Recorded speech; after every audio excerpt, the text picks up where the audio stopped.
So if you're a Mercedes W211 or E350 has a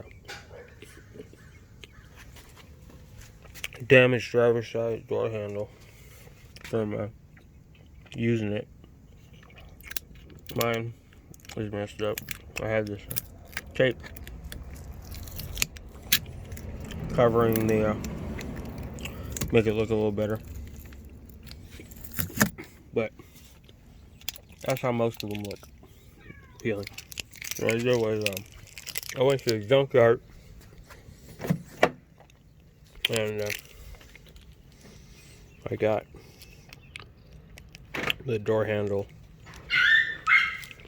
from this side, the rear one, and I'm gonna put that there because the rear one doesn't get used as much, so it's not gonna be as messed up. And easy peasy. Put the other one back in. Yeah, there's plenty of door panel removal videos on there, so I'm not gonna go through that. But yeah, basically, there's the old one, all used up, and this is a new one from the rear door of a different car. And yeah, looking good. Doesn't annoy my eye. All right, good luck.